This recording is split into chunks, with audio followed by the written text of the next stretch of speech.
the Lord really took me out of those days of feeling like food was the enemy. We can't eat anything. We're never going to heal until we eliminate the nightshades, the nuts, the beans, everything. I'm going to eat what God created. I'm not going to eat processed packaged food. And I think, I just have to define when I say I don't want to walk in fear of food, I'm talking about real food.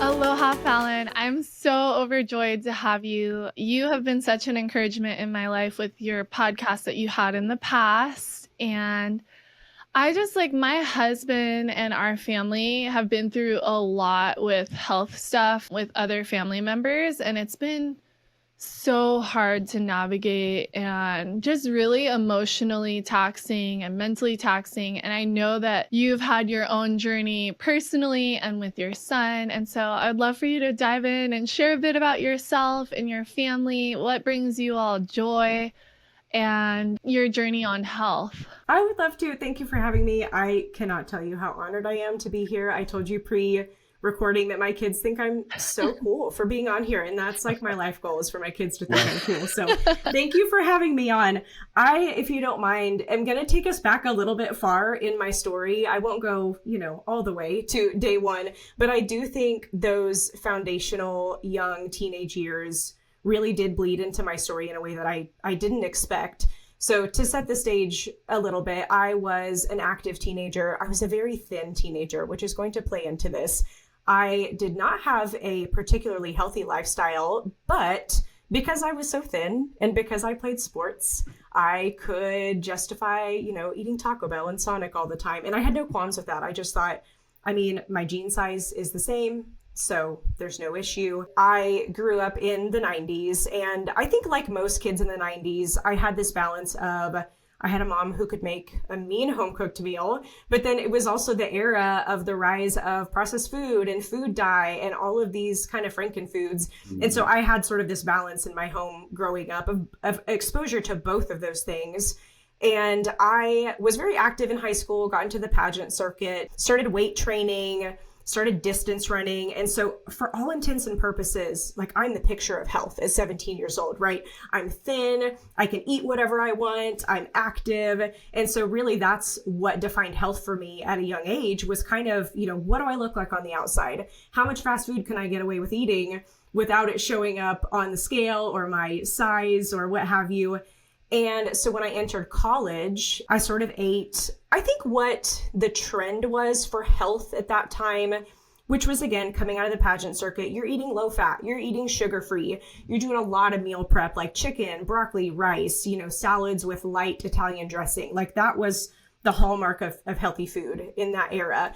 And so when I got to college, continued distance running and weight training and exercising, was bound and determined not to gain that freshman 15, stay healthy. And then I start having these crazy health issues that I'm like, there's no reason I should be experiencing this. Did it kind of hit all at once? Was it pretty sudden? That's a great question. I would call it a slow burn. And it started with, joint pain, which for someone who was a runner, the answer is oh, you probably need some different shoes. And then I developed insomnia and exhaustion. And It's oh, you probably just, you're a college kid. You're just tired. I was working as a barista at the time, probably drinking too much coffee. There was always kind of an answer. And I remember having my first big anxiety attack and feeling like I should be the picture of health. I don't understand why this is happening. I have been a believer for most of my life and, was in the Word, was with community and believers and thought I was pursuing health. And so couldn't make sense of, why am I experiencing these mental health struggles and these physical struggles? And I will fast forward us a bit. When I got into motherhood, I got married really young. My husband and I met when I was 19. We got married at 21 and had our first son when I was 22. I love our story. I think it was the perfect timing for us. But I had my first son and then second son almost back to back. And my health just started tanking. Whoa. Pregnancy is just a beautiful journey for a woman. And it takes a lot from us physically. I didn't have the foundation of nutrition or awareness of, empowering myself, educating myself. And I was still kind of in this mainstream health mindset of, again, low fat, lots of lean chicken, lots of broccoli, that kind of thing. And it seemed like out of nowhere, I just couldn't function. I had joint pain, back pain, insomnia, anxiety, depression, sleeplessness. I mean, it was just a host of symptoms. Wow. And my second son, he was my wake-up call. He was the thing that led me to, okay, something has to change. I could handle a certain amount of suffering and stress for my own body, but when your baby is struggling, your mama bear kicks in, and it's like, oh no, we're going to figure this out. And so he started experiencing just full body eczema, developed, allergies, lung issues very rapidly. And we just couldn't find answers. Every specialist, every doctor we saw said that he was one of the worst cases they had seen, but didn't really have a lot to offer. It was sort of like, well, here's another prescription, try to do the best you can. And that was kind of it. It felt like there were very minimal resources offered to us. And I thankfully had a doctor who thought to check my thyroid during this time. And so I was diagnosed with Hashimoto's during this window as well. Okay. And my son just continued to also get worse as I got worse, but I was just so focused on him. And so for him, I finally thought, okay, I'm going to try food, right? Like I'm going to start somewhere. I'm going to try to start changing my diet. I started with kind of the stair step that people go through normally. You do gluten-free, and then you do dairy-free, and then you do soy-free, and then eventually you're paleo. And that, it's kind of the standard trajectory when you're trying to get into healing through food. And I will say it was a drastic change for us. My symptoms decreased exponentially. He started healing rapidly. Our problem was that I got so food afraid that before long I was eating next to nothing. Yeah. He could eat next to nothing. And so we had a really dark season of a couple of years where it felt like we just couldn't get past this threshold of, how do we continue to heal? It makes me think that there's kind of this trend of like mom-induced eating disorders on their children, on their daughters, because mom's like, don't eat this, this, this, and this. And maybe they actually could eat most of those things, but mom thinks everything is bad. And I've had to check in with myself because I'm like, oh my gosh, like, am I just inducing like food fear on my children? Because I do try to educate them though, and like encourage my children to understand like, hey, this is why we're eating this, and, help them to understand why we don't eat that. But I could see how like in your situation, like that would be really frustrating as a family too. Yeah, for sure. I mean, you put that so succinctly. I was on absolutely that trajectory to do that to my own children. Thankfully, the Lord intervened, and we've had such a drastic turnaround from those days. And I'm skipping over a lot in between, so please don't hear that our story was, overnight or easy or without hardship and trial and error. But the Lord really took me out of those days of feeling like food was the enemy. We can't eat anything. We're never going to heal until we eliminate the nightshades, the nuts, the beans, everything. And then I found this world of more ancestral eating, whole food eating, letting go of that food fear, but then also still sticking to those, I think, righteous boundaries of I'm going to eat what God created. I'm not going to eat processed packaged food. And I think, I just have to define when I say I don't want to walk in fear of food, I'm talking about real food. I think that we have some necessary caution around foods that didn't exist 200 years ago. All that to say, we have now entered this world of a lot of food freedom where we are eating the rainbow. Almost nothing is off limits in terms of real whole food. We incorporate, all kinds of things, and the way that you prepare it is so important. The way that you prioritize things on a biologically appropriate level is important. How much am I eating certain foods in proportion to how they would have been offered in nature, if that makes sense. Yeah. All those things are so important, while also, like you said, teaching your kids the importance of enjoying real food without giving way to this diet culture fear mentality of, well, I can't eat dairy that's, organic, or I can't eat rice, or, there's all these parameters that we put around food that I really do think are making us fearful. They're possibly making us sicker. Yeah. And so I love that we are on the other side now and now get to walk in food freedom and, point people toward just how much food really can heal. I love that. Well, it's interesting too, like thinking on a spiritual level. Like I can't help but think about, when we place things above God, like the fact that like that all the food and the fear of food is almost like consuming your time and energy, so that is like the main focus of your day. The focus of your life is like, oh, I gotta like avoid this and make sure, we're eating this way and not doing that. And, it becomes almost like an idol in a spiritual way. But like you found that freedom from that. It was kind of like, it sounded like it was like center of your life, but you found freedom from that. And it's just, I couldn't help but make the parallel of like, how the Lord frees us from our sin. We're no longer like slaves to that, but we find freedom in the truth. And it's like you look at our life on a day-to-day basis, and there's continual challenge to our nature as kind of this struggle between good and evil, but yet we always just need to look to God to be our freedom. And yet sometimes we're like, no, I got this. I'm going to do it, Lord. Like, I'm going to take control of this situation. But the true freedom is in allowing Him to take control and lead, guide, protect, and direct us. Yeah. But He uses those journeys of like, I mean, we've been on so many journeys too, going like, poor Adam, he's been on a roller coaster ride. I've been like shriveling away a few times in our life. Like, what are we doing? Why aren't we eating He's food? been on my food fear journey at times. Our like, poor husband. We did some like intermittent fasting seasons. I'm like, no, I'm so sorry, hon. Like, I remember you shriveling. We're recovered. He would be kind of mean to me when I was making him do these intermittent fasting things. And I'm like, now in hindsight, because we don't do any sort of fasting now besides just normal bedtime sleep fasting. We can laugh about it now, but I also for sure. It's a journey though. Yeah, it is a journey, and we kind of had to go through it to learn, but I feel like that was a consequential one, that like no eating before 10 a.m. and like skipping breakfast, and then no eating after 6 p.m. And it just like wasn't really serving us to function at our highest levels and to be able to be good, super good parents, level-headed parents. Okay, so Fallon, I wanted to totally interrupt what you were saying and say, okay, if your children are going to pick one breakfast, like their all-time favorite mama breakfast, and also their favorite dinner, like if they're going to pick like their birthday dinner, what's Fallon cooking up? That's such a fun question. And I do have 3 boys, and so they would have widely different preferences. But I will say our daily breakfast is sort of simple on paper, but my boys love it. So we do have great local farms.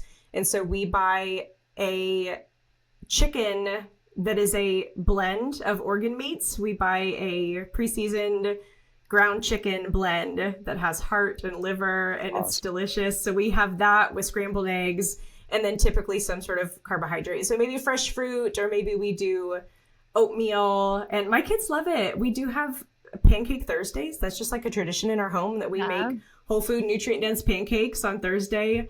In terms of dinner, where do you sneak in your pancakes? I'm guessing you have. I want to come over and have y'all's pancakes. I love that question. I'm such a sneaker into recipes. I love that you know this about me. I'm like, if I can put bone broth, collagen. My favorite lately are cottage cheese pancakes. Oh, and a little more protein. Bless my husband. Yes, bless my husband, who sounds like has had a similar journey as Adam. God bless all these husbands who come along for the ride on our health journey. He hates cottage cheese. And every time I make them, he's like, these are the best pancakes ever.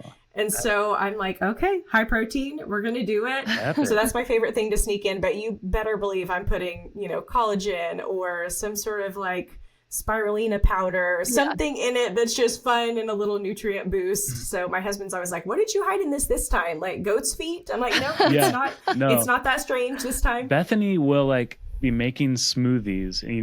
Being Bethany, she like sneaks in anything she can.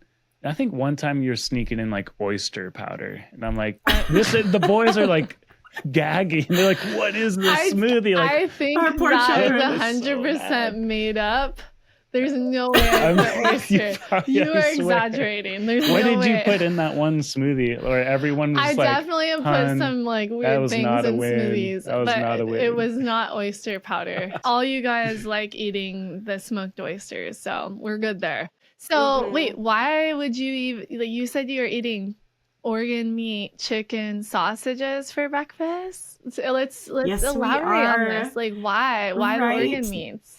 What a conversation door to open. So I think a lot of people have heard of this idea at this point of nose to tail eating. And the truth is humans have been consuming the entire animal for really all of our existence. This is a modern sort of like post, industrial revolution, like mass producing habit for us to only eat, the muscle meats. There's just all these amino acids and, proteins and collagen, gelatin, these things that we're isolating now, which I love a good collagen gelatin moment. I think that's great. Yeah. Historically, we would have gotten that through broths and, thicker cuts of meat that are roasted for a long time. We would have been including, liver into our diet. And, we did not waste animals for a long time. Yeah. And so this modern pursuit of like, I'm just going to have chicken breast, that's not biologically what humans have done.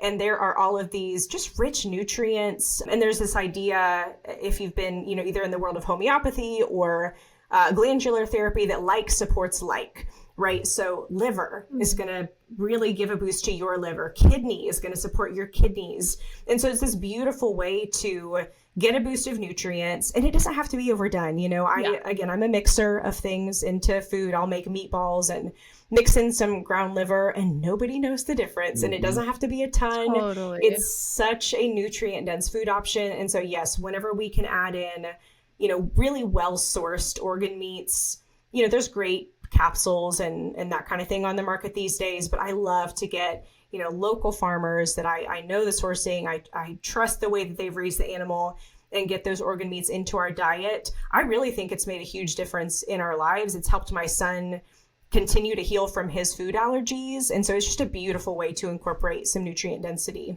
Just so y'all know, if you're about to log off, if this is too much for you, stop. Think about being a little more open-minded, because this conversation could change the trajectory of your future of health. And there's so many symptoms that we may be experiencing that have been deemed normal, and yet they shouldn't be normal. And so, Adam and I have been on this long journey, primarily fueled by me and like similar to you, Fallon, but maybe not as extreme. After I had my second son, I think I was just so mineral and nutrient and even caloric intake deficient that I was like having a meltdown. Like I was so just like, I would drop something on the ground and just start crying. And I couldn't handle the fact, like, why am I dropping something for the third time? The fact that I was dropping something was a symptom of being undernourished. There are a lot of people who are healing themselves from Hashimoto's. As Fallon mentioned, she has that. She had that. Are you kind of out of remission of that and whatnot? That's a great clarifying question. I have been off medication for 5 years now. I don't know that that's everyone's story, so please don't hear me say, that's the gold standard. It's a gift the Lord has given me. Yeah. And it is officially in remission. So I'm very thankful for that. And it's all been our, whole food, natural wellness journey. Yeah. Beautiful. Yeah. And I mean, symptoms as simple as like fatigue and being able to like be present with your family. Like, maybe 5 cups of coffee isn't the answer. There's something deeper rooted. And yeah, that makes me think of like Adam and I enjoy coffee, but I question myself if I get to 3 p.m. and I'm wanting coffee, it's likely I didn't fuel well enough in the day. And, sometimes like we are raising small children, so our nights can oftentimes be rough. And I have found that when you're nourished and fueling well, you're able to like power through the afternoon and kind of like still make it to bedtime and not be hypersensitive or like have to lay down on the couch. Like I want to remind people that we can get through society without fully relying on coffee or stimulants. Like I really don't like the energy drink industry. I think it's absolutely dark and unnecessary. And I encourage parents, like, especially do not allow your children to consume those because they are not good. You also have been on quite the journey with your son, and I don't know how much you want to share about that, but I would love to just hear a little bit, and how you mentioned before we started recording how that truly sparked your desire for change because you saw your child struggling so much and you wanted to bring health for them. Yes, I owe so much to him, which is just beautiful. I love the way the Lord has been so kind to use my children to genuinely heal me, both on a physical level, but also spiritually, emotionally. I mean, there's nothing like parenting to just reveal your own heart to you. And so I love this is part of our story. Yeah, I got into the healing through food realm for my son. And I remember having this light bulb moment after I had been eating real food for several months, which again was very restricted. But I do want to point out, I think that's why a lot of these, sort of quote healing diets work, is that if you go from eating a standard American diet to eating a ton of real food, whatever those parameters are, you're going to feel better. Yeah. And so I did feel better. I felt a lot better in the first few months. And I remember sitting at my desk one day and realizing, oh my goodness, my symptoms are so much better. And his journey is really what led me to this. Again, it was kind of like, I'll be on the back burner. I need my son to be taken care of. And it was just this really beautiful intermingling of both of us kind of healing together. And so he, I think I mentioned, had a lot of skin issues, lung issues, eczema, allergies. I think at one point he had up to 15 anaphylactic allergies, both to food, environmental. That has drastically reduced. He is now eating eggs and butter regularly. He's lost so many of his environmental allergens and food allergens. And we're watching that continue to heal. And so I just love that, there's a million things that I could list out, which as an aside, I do have a blog post on all the things that we've done to support him that I feel like have made a big difference. But it's been just so cool to watch it happen. I think a lot of the world doesn't think this is a possibility. I think you kind of mentioned, Bethany, this idea of common becoming normal. And I feel like it doesn't have to be, right? Yeah. We don't have to have these really limited lives with all of these, reactions and symptoms. And so to watch my son be living proof of that is really beautiful. And I fully believe he's going to heal 100% from all of his allergens. Every time we test, we just see this really beautiful improvement. And he is this healthy kid with his beautiful skin and is just so brilliant. And watching his whole journey has been such a gift. What else did you do on top of nutrition? Because I never want to leave people with just like half of the story. Mm-hmm. So was there any other major shifts that you would want to share? I'm the person who's going to do it all. That's who I am by nature. And so I think, we almost went above and beyond because that's just who I am. That's how I function. I'm going to do the research. I'm going to dive in. I will say environmentally, changing our environment in terms of how many toxins are we bringing into our home, evaluating cleaning supplies, what the boys are using in their baths, toothpaste. I mean, there's so many products that we bring into our home on a daily basis that needed to be evaluated. And I think that can be kind of an overwhelming thought for someone kind of starting from ground zero. But I think, my best encouragement there is start with the things that you can let go of. So maybe get rid of the candles, the plugins, the perfume and the cologne, things that are an add-on that are not necessary to your daily activities. That's a great place to start. And then you can kind of one by one evaluate what's in your home. The Environmental Working Group has great resources for that. And I think also this is a little bit more heady of an idea, but addressing our family dynamics and, how healthy my husband and I are, not just on a physical level, but emotional, spiritual, our relationship together. I think that was huge in his healing because creating safety in our home for our children, I think expanded their capacity to heal. That's very streamlined still, but I would say, yes, I feel like we did, food is such a big piece. And yes, there are more, the air that you're breathing in your home, time outside, time in community. It's such a truly holistic picture of healing. And I would say, yes, we try to do it from all angles. And I think all of the angles are good and necessary. I've spent my whole life in the ocean and I've learned just like wearing a seatbelt or a helmet, safety matters. That's why my family and I use shark bands. Shark Bands uses patented magnetic technology to deter sharks by disrupting their electroreception. Kind of like a bright light in their eyes that says, nope, not today, shark face. No batteries, no charging, just simple, effective peace of mind.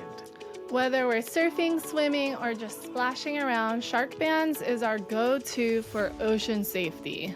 You want to geek out on how it works? Dive into episode 14 for a deeper look at the tech. And check the show notes for the link to Shark Bands because your peace of mind in the ocean is worth it. Stay safe, stay stoked, and keep loving the ocean. Yeah, I feel like that second point you brought up of just like the emotional dynamic in the home between husband and wife and with our children is a truly really humbling one to bring up. It's really hard, and I think a lot of parents are struggling. Like that's truly what sparked my health journey, was like my emotional kind of like being unstable. And it's still a struggle to this day. I've had to like slowly unpack, like, why am I getting mad about this? Or like, why did I get triggered by that? Like, what's the root behind that? Like, I think so often we want to control our children or have extremely unrealistic expectations on them. And even Adam and I have been talking a lot about like our 7-year-old who it seems like we need to work through some challenges with him, but he grew up, you know, he was really young during COVID and the lockdowns. And I feel like he heard a lot of the negativity that we talked about, and like maybe the exuded stress came out upon him. So he's and a bit dysregulated a bit because of that. It's humbling to think like, oh my gosh, like why did we let the world environment around us come into our home, and when we we then should be like protecting that. And creating a safe space, like you said. And if we're not, you know, healthy and strong and portraying that godly marriage to them, there's ramifications for sure. Yeah, of course. So, do you have any encouragement there for, you know, moms who may be feeling this, or dads, anyone listening? I love what you said, Bethany. It was just so honest and humble. I think genuinely the world at large took such a hit during lockdown era, and all of us felt like, oh my goodness, where did my mental health go? And physical health. And I feel like it just was such a turning point. And I do think, I love that you mentioned, you know, your own experience as a mom, you know, working through wanting to be regulated. And that's such a big part of my story too. And so I love that you said that. I think that in and of itself is an encouragement to moms listening to hear, you are not alone in this. Moms everywhere are working toward addressing their sin and finding regulation and figuring out how to support their family and their husband. And I can at least give my own experience here in this, is that I do feel like I have gone from such an angry, dysregulated mom through this journey of such a multifaceted approach, truly. And I say that to include, you know, nutrition, biblical counseling, working on our marriage, you know, being in community. I mean, all of those things really played a huge part in the person that I am today, where yes, I'm an imperfect mom. I apologize to my kids so often, and that's a good, beautiful thing. I think more than being a perfect parent, being able to apologize well is such a great thing in motherhood. But I do think this laying down of these foundations of seeking the Lord, of seeking community, of pursuing minerals and eating enough, getting, you know, sunlight and good rest, and all these things have played a huge part in that. I do feel like a very regulated mom now. And I think even 4 years ago, I would have wept to hear myself say that. You know, I think so many moms, especially with littles that have had back-to-back kids, feel like, oh my goodness, am I ever going to feel sane again? Am I ever going to feel regulated and nourished and supported? Yeah. And if nothing else, I want to be here to say, yes, I do think that is fully possible. I think that every step in this journey is worth it. Every step is important. And like you guys highlighted so well, not to neglect the spiritual component of work on your marriage, you know, pursue time with a good community, with biblical community, with the Lord. All of those things are so important. And food isn't ultimate, right? It's a beautiful thing that does bring healing. It's one domino in like many that is super important. Absolutely. But then there's so much more to it. And that's why I'm really attracted to the holistic health, because it's talking about mental, emotional, spiritual, physical, nutrition, environment. All these different things work in unison. And when they're in harmony, then that's when good health happens. And yeah, I think the whole element of like stress is so underplayed too. Or like you're kind of like get hands up. You're like, oh, I can't control my stress. This is something that's an external source that's happening to me. And I think our body experiences stress on a physiological, internal level in relation to how much good quality food are you eating? How are you sleeping? How much mineral support are you getting? And to me, that's an encouraging thought, because the reality is we can't control the stress around us at all times. We can do our best to curate our home environment, our work environment, put boundaries in place. Yes, there are things that we can do to functionally reduce stress. However, we can't eliminate all of it. Stress is also not always bad, right? Like a solid workout, that's stress on your body. It's not bad stress, but that foundation to be able to support that of, am I getting mineral rich foods?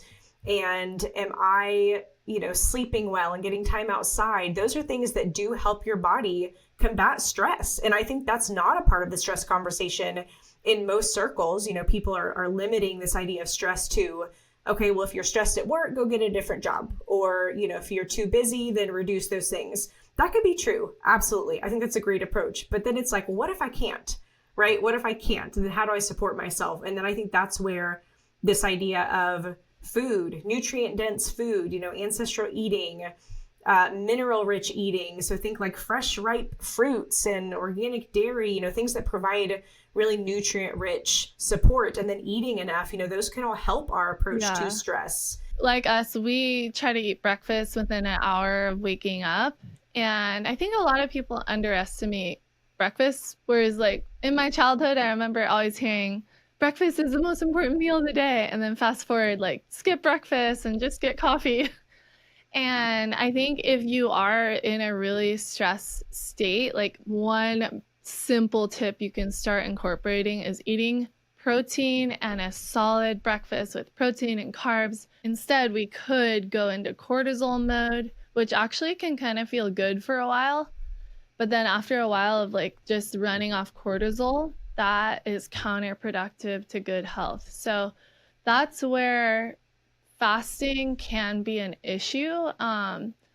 I know I'm going to ruffle some feathers there, because I know actually I've done a lot of fasting and it actually felt really good for a while. And then at some point that burnout's going to kick in, and running off cortisol essentially like messes up with your hormones. You're losing your natural hormonal balance because you're running off cortisol. Yeah, I love that conversation. And I think it's a conversation worth having. I know you mentioned I might ruffle some feathers because fasting is such a big trend right now. And I will say this is such a different conversation for women. We don't have a 24-hour reset like a man does. And so for a man, intermittent fasting, I think there could be room for that in some scenarios. For a woman, however, it could lead to this hormonal wreck. Yeah. And so like you were saying, Bethany, we have our cortisol is highest in the morning and blood sugar should be lowest in the morning, but then you let those keep going on their projected path, and that will lead to some hormonal dysregulation. And so I love that we, like you said, we have this built-in fast overnight. We already fasted overnight. That's how God designed our bodies. And so, yes, I fully agree. That is one of my very favorite out of the gate tips. If you're like, I don't even know where to start, I feel like I have so many things to figure out and pursue. The whole idea of eating breakfast within the first hour that you're awake, and coffee, bless you, listeners, does not count as breakfast. There's this, like you said, this whole trend of, well, I'm just going to throw back some black coffee. That is continuing to raise that cortisol and throw the rest of your balances out of whack. And so I love coffee with breakfast. I think that's incredible. I'm a coffee girl all the way. Yeah. But pairing it, like you said, with some, a couple eggs and some sausage and some ripe fruit, some yogurt, getting all of your macronutrients in, and then your coffee. And that's a solid breakfast. It's going to set you up well for the day. Yeah, it gets you going so that when you're trying to get the children out the door, if you are, going to school, you're going to be more resilient because you're not running off of cortisol. You're like, you've got fuel, protein starting to do its regulating thing, and it can just really set you up for more success. And I've definitely felt the shift so much that I would never go back. I've probably had coffee before breakfast maybe twice in like the last 5 years. And I will probably never, ever go back, because before, especially when I was doing intermittent fasting, we would cheat and just have a little coffee, to hold us over until finally we could have a meal.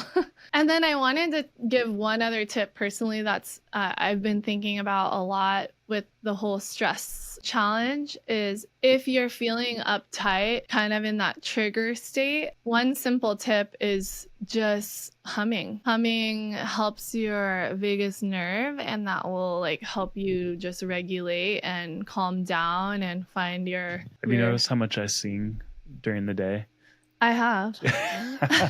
Singing or humming. I love it, hon. I love the hearing children you sing. Oh gosh, it's funny. Like the children like it, but our one boy just like will snap at me like, "Why are you singing?" I'm like, "You're supposed to love singing." And then now he's teaching our 1-year-old, and she'll be like, "Stop!" And I'm like, "No." Our 1-year-old will just say stop when we're like singing. That's so funny. No. I noticed like when we were talking about your story, and, the way we're talking about how we approach challenges that we're having with our health, like in a very intentional way. Like, we grew up with our parents, and our parents really trusted the medical system of like, if you're having an issue, you go to your doctor. Probably before the 70s and 80s, there was like a very holistic approach. Since the pharmaceuticals started stepping in, and like now it's just like, I can't believe like how many people I know in their like 30s and 40s are on like blood pressure meds and thyroid meds, and like, wow, I had no idea how much people rely on these pharmaceuticals. So how do you step into this world while your foot's still kind of in the trusting the doctor that's giving you just medication and not really fixing the root problem? This is such an important conversation, because you're right, our health has become so much more outsourced than really it's ever been before, and some of that feels sort of out of necessity because we have all these modern diseases and issues that we didn't know what to do with before. The sad reality is that most people don't start empowering themselves until they're in crisis, right? We didn't start seeking our own answers until we went to doctor after appointment after specialist and didn't find any answers. And so then it became necessary to start digging, or we were just going to be on this sick track forever. My hope is that not everyone has to get to that point, that you can start empowering yourself. So in terms of even looking for a practitioner, I think a great set of questions to consider is, my practitioner asking me about my food? Is my practitioner taking time to actually sit with me and hear me out? And I think that if you don't feel fully supported, there could be somebody better out there. I also think a huge part of our healing has been, again, internal. I think a lot of the transformation that we've seen in myself, in my son, God bless practitioners. We have so many that are wonderful that we have worked with. And I also think they can't be there for the day in and day out. When I'm trying to figure out, what is my son reacting to this time? Or, why am I having this muscle pain or whatever it is? Those day in, day out symptoms and occurrences, it becomes necessary to start digging for yourself, or you're going to be stuck. I like to approach things from the standpoint of, firstly, what is consistent with human history, right? What's consistent with human biology? And then also, does this feel attainable? Does this feel like something that I am able to work into my daily routine? Does this feel like something that I'm ready to dive into and research? And so for a lot of people, that first step is food. It's figuring out, how do I nourish my family? How do I have, herbal support or homeopathic remedies for, this scenario or that scenario? And I think it really just takes that willingness and capacity to go, okay, I have the ability to dive into this a little bit. And once you do, it's life-changing. I can't tell you the last time we had to have like a sick visit or anything like that, because we have just gone full force into the empowerment side of having things that are at our disposals that we're not always relying on practitioners, because sometimes we do have to rely on them. And thank the Lord for those resources when we do need. But to your point, Adam, it just feels like as a society, we have just handed over our health and wellness to the Western medicine model and have found it lacking. And so I think that's just a great conversation to just encourage people, hey, start taking it into your own hands, in a safe and educated way. There are things that you can do to support yourself and your family that I think will take you much further than the information that's often available to us from, a 15-minute office visit. So amazing. Well, thank you so much, Fallon. I feel so encouraged, and I'm grateful for you sharing your story. And to all our listeners, I hope this conversation inspires you to want to learn more about health and care for your children in the ways that they might need, to not feel like you can't, overcome some of the hurdles that feel really hard. And our hope is to inspire you to just get healthier so that you can be more vibrant and love your family well and have fun along the way, so that life feels like it's truly being lived to the fullest. So thank you, Fallon. I'm going to your Thank you so website to get much. some meal plan ideas too. Yes. There's some awesome I meals love on there. it. I'm checking it out. Oh, yes. Speaking of those poor husbands who are just forced into our dietary, moments, I will say, husbands eating my recipes, that is the biggest feedback I get, is that like my family finally loves these meals. My husband finally wants to eat what I'm making. So I love it. I support that. Well, thank you. Wow, what an encouraging conversation. We're inspired to just dive in and keep eating healthy and fuel ourselves so that we can show up and be a light to our family. And it's so important. If you want to find out more resources, be sure to check out the show notes. You'll see Fallon's meal guide and other things that we're pumped on. While you're there, please leave us a review, hit the like, and to keep spreading the good word. Know that all things are possible through Christ. Aloha.